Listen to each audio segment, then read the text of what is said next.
ஒரு சாதாரண குடும்பத்துல பிறந்த ஒரு நாட்டோட ஜனாதிபதியா ஒரு பெரிய தொலைநோக்கு பார்வை கொண்டவரா உயர்ந்த ஒருத்தரை பத்தி தான் நம்ம இன்னைக்கு பார்க்க போறோம். வேற யாரும் இல்ல, நம்ம எல்லாருக்கும் தெரிஞ்ச டாக்டர் ஏபிஜே அப்துல் கலாம் தான். சரி வாங்க, அவரை பத்தி இன்னும் ஆழமா தெரிஞ்சுக்கலாம். முதல்ல டாக்டர் கலாம் சொன்ன ஒரு மிக முக்கியமான வரியிலிருந்து ஆரம்பிக்கலாம். ஒரு மகத்தான பார்வைக்காக நான் உழைப்பேன், வியர்வை சிந்துவேன். அந்த பார்வை இந்தியாவை ஒரு வளர்ந்த தேசமாக மாற்றுவது. பாத்தீங்களா, இந்த ஒரு வரி போதும். அவரோட வாழ்க்கை முழுசும் இதுக்காக தான் இருந்துச்சு. ஒரு முழு நாட்டுக்காகவும் அவர் கண்ட கனவை இந்த ஒரு வரியில சுருக்கமா சொல்லிட்டாரு. அப்போ டாக்டர் கலாமோட இந்த உலக பார்வை எப்படி உருவாச்சு? அவரோட சின்ன வயசுல இருந்தே தான் இந்த கதை தொடங்குது. வாங்க பார்க்கலாம். டாக்டர் கலாம் அடிக்கடி ஒன்னு சொல்வாரு. அங்க ஒரு கோயில், இங்க ஒரு சேர்ச்சு, நடுவுல ஒரு மசூதி. என்ன ஒரு அற்புதம்னு இந்த வார்த்தைகளை கேட்டு பாருங்க. அவரோட சொந்த ஊர்ல அவர் கண்ணால பார்த்த அந்த மத நல்லிணக்கமும் கலாச்சார ஒற்றுமையும் எவ்வளவு ஆழமா அவர் மனசுல பதிஞ்சிருக்குன்னு தெரியுது. இந்த ஒற்றுமை உணர்வு தான் சொல்லப்போனா அவரோட எல்லா சிந்தனைகளுக்கும் ஆணிவேரா இருந்துச்சு. அவரோட ஆரம்ப காலத்துல அவருக்கு ஒரு நல்ல ஆசிரியர் கிடைச்சாரு. அவர் மூலமா தான் புத்தர், Confucius, Mahatma Gandhi, Albert Einstein, Abraham Lincoln இப்படிப்பட்ட பெரிய பெரிய சிந்தனையாளர்களை பத்தியெல்லாம் தெரிஞ்சுக்கிட்டாரு. இதுதான் அவருக்கு ஒரு உலகளாவிய பார்வையையும் மனிதாபிமானத்தையும் கத்துக் கொடுத்துச்சு. சரி, அடுத்ததா அவரோட தொழில் வாழ்க்கைக்கே வருவோம். அறிவியல அவர் ஒரு லட்சியமா பார்த்தாரு. இங்க நம்ம அவரோட அறிவியல் சாதனைகளை மட்டும் பார்க்க போறதில்ல. அதுக்கும் மேல ஒரு பொதுவான குறிக்கோளுக்காக எப்படி மக்களை ஒன்னு சேர்த்தாரு, அவங்கள எப்படி ஊக்கப்படுத்தினாருங்கிறத பத்தி தான் நம்ம முக்கியமா பார்க்க போறோம். அவரோட கரியர் பாதையை பார்த்தீங்கன்னா ஒரு அபாரமான வளர்ச்சி. 1954 செயின்ட் ஜோசப் காலேஜ்ல கிராஜுவேட் ஆகுறாரு. 57 மெட்ராஸ் எம்ஐடியில் ஏரோநாட்டிக்கல் இன்ஜினியரிங்ல ஸ்பெஷலைஸ் பண்றாரு. 60களில் டிஆர்டிஓல சேர்ந்து அப்புறமா ஐஎஸ்ஆர்ஓக்கு போறாரு. 1980 SLV-3 ராக்கெட்டோட வெற்றிகரமான ஏவுதலுக்கு தலைமை தாங்குறாரு. 82ல மறுபடியும் டிஆர்டிஓக்கு வந்து மிசைல் புரோகிராம வழிநடத்துறாரு. கடைசியா 1999ல அரசாங்கத்தோட முதன்மை அறிவியல் ஆலோசகரா ஆகுறாரு. ஒவ்வொரு படியிலையும் நாட்டோட வளர்ச்சிக்கு அவர் செஞ்ச பங்களிப்பு ரொம்ப பெருசு. இப்போ அவரோட தலைமை பண்புக்கு ஒரு பெரிய சவால் வருது. தும்பால ராக்கெட் ஏவுதலா அமைக்கணும், அதுக்கு நிலம் தேவை. ஆனா அந்த இடத்துல ஒரு சர்ச், ஒரு ஸ்கூல், பிஷப்போட வீடு எல்லாம் இருக்கு. இப்போ என்ன பண்றது? ஒரு புனிதமான இடத்துல எப்படி ஒரு விண்வெளி தளத்தை கட்டுறது? அப்போதான் அந்த திருப்புமுனை நடந்துச்சு. பிஷப் பீட்டர் பெரேரா அங்க இருந்த மக்கள்கிட்ட பேசுறாரு. அவர் சொன்னது இதுதான்: அறிவியலும் சரி, ஆன்மீகமும் சரி, ரெண்டுமே மனிதர்களோட நல்லதுக்காக கடவுளோட ஆசீர்வாதத்தை தான் தேடுதுன்னு சொன்னாரு. அவ்வளோதான். அந்த மக்கள் மனப்பூர்வமா தங்களோட நிலத்தை கொடுத்தாங்க. அறிவியலும் ஆன்மீகமும் எப்படி ஒன்னா சேர முடியும்னு இது ஒரு அருமையான உதாரணம் இல்லையா? அடுத்து அவரோட தலைமைக்கு இன்னொரு பெரிய சோதனை. SLV-3 ராக்கெட்டை லான்ச் பண்ண போறாங்க. இன்னும் 2 நிமிஷம் தான் இருக்கு. திடீர்னு ஒரு பெரிய கோளாறு. மொத்த திட்டமும் ஆபத்துல இருக்கு. ராக்கெட்ல எரிபொருள் நிரப்பியாச்சு. யோசிச்சு பாருங்க, அந்த நேரத்துல எவ்வளவு பெரிய அழுத்தம், எவ்வளவு பதட்டம் இருந்திருக்கும்னு. அந்த நேரத்துல கலாம் என்ன செஞ்சாரு தெரியுமா? முதல்ல ஒரு முக்கியமான இணைப்பு பிரியாம இருந்துச்சு. உடனே அவரே நேரா ஏவுதளத்துக்கு போறாரு. அங்க ஒரு ஊழியர்கிட்ட 22 மீட்டர் உயரமான அந்த ராக்கெட் மேல ஏறி அதை சரி பண்ண சொல்லி ஊக்குவிக்கிறாரு.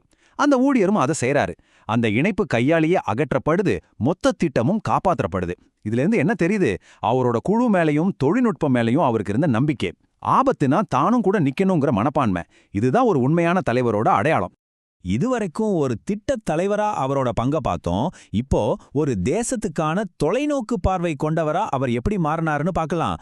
அவரோட எல்லா அனுபவங்களையும் ஒன்னா சேர்த்து இந்தியாவோட எதிர்காலத்துக்காக ஒரு பெரிய திட்டத்தை எப்படி உருவாக்குனாருங்கிறது தான் அடுத்த கட்டம்.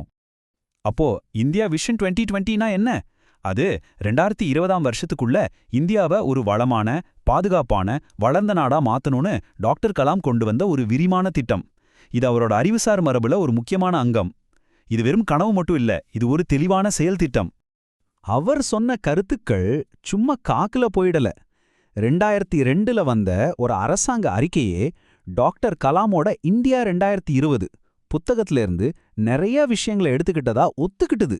பாத்தீங்களா, அவரோட வார்த்தைகள் வெறும் புத்தகத்துல இல்லாம நாட்டோட கொள்கைகளாவே மாறுச்சு. அப்போ அந்த விஷன் 2020யோட முக்கிய குறிக்கோள்கள் என்னென்ன? முதல்ல, வறுமையே இல்லாத ஒரு தேசம். 2வது, எல்லாருக்கும் சிறந்த மருத்துவ வசதி. அப்புறம், நல்ல மதிப்புள்ள கல்வி யாருக்கும் மறுக்கப்படக்கூடாது. நிர்வாகம் வெளிப்படையா, ஊழல் இல்லாம இருக்கணும். கடைசியா, செழிப்பான, ஆரோக்கியமான, பாதுகாப்பான, அமைதியான, சந்தோஷமான ஒரு நாடா இந்தியா இருக்கணும். இது வெறும் பண வளர்ச்சி மட்டும் இல்ல, ஒரு முழுமையான மனித வளர்ச்சி.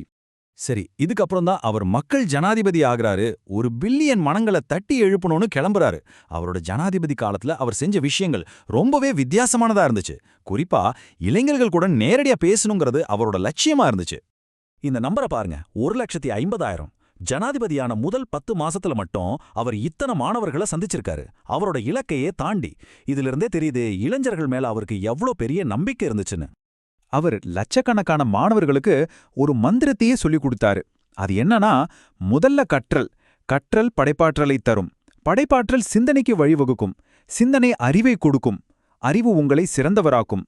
எவ்வளவு எளிமையான ஆனா சக்தி வாய்ந்த ஒரு தத்துவம் பாருங்க. அவர் அடிக்கடி சொல்ற ஒரு விஷயம், இந்தியா ஏழை நாடு இல்ல, நம்மளோட சிந்தனை தான் ஏழையா இருக்கு. நாம பெருசா யோசிச்சா நாமளும் ஒரு பெரிய நாடா மாற முடியும். அதாவது நம்ம நாட்டுக்கு இருக்கிற பெரிய தடையே நம்ம மனநிலை தான். அதை மாத்தணுங்கிறது தான் அவரோட நோக்கம். சரி, இப்ப நாம கடைசி கட்டத்துக்கு வந்துட்டோம். டாக்டர் கலாம் நமக்கு விட்டுட்டு போன நீடித்த செய்தி என்ன? தன்னம்பிக்கை. அவரோட அந்த பெரிய பார்வை கடைசியில ஒரு தனி மனுஷனோட மனநிலையில வந்துதான் நிக்குது. நம்ம மனநிலையில ஒரு புது மாற்றத்தை கொண்டு வரணும்னு அவர் சொன்னாரு. பொதுவா நம்ம பழக்கம் என்ன? தோல்வி அடைஞ்சா அழுவோம். ஆனா கலாமோட வழி என்ன தெரியுமா? வெற்றியை கொண்டாடுங்க. ஒருத்தர் தோத்துட்டா அவருக்கு ஆதரவா எல்லாரும் ஒன்னா நில்லுங்க. நாம வெற்றியையும் தோல்வியையும் பார்க்கிற விதத்தையே மாத்தணும்னு சொல்றாரு. கடைசியா அவரு சொன்னது போல நம்மால் முடியுங்கிற உணர்வு இன்னைக்கு இளம் தலைவரையோட மனசுலயும் நாட்டு மக்களோட மனசுலயும் ஆழமா பதிஞ்சிருக்கு. இதுதான் அவரோட மிகப்பெரிய மரபு. எந்த ஒரு பெரிய இலக்கியம் அடைய தேவையான தன்னம்பிக்கைய நமக்குள்ள விதைச்சிட்டு போயிருக்காரு. இதுதான் அவர் நமக்கு விட்டு சென்ற மிகப்பெரிய சொத்து. டாக்டர் கலாம் நம்மால் முடியும்னு நம்பினாரு. சரி, இன்னைக்கு நாம எல்லாரும் சேர்ந்து உழைச்சு வேர்வை சிந்தி அடைய வேண்டிய அந்த மகத்தான பார்வை எதுன்னு நீங்க நினைக்கிறீங்க?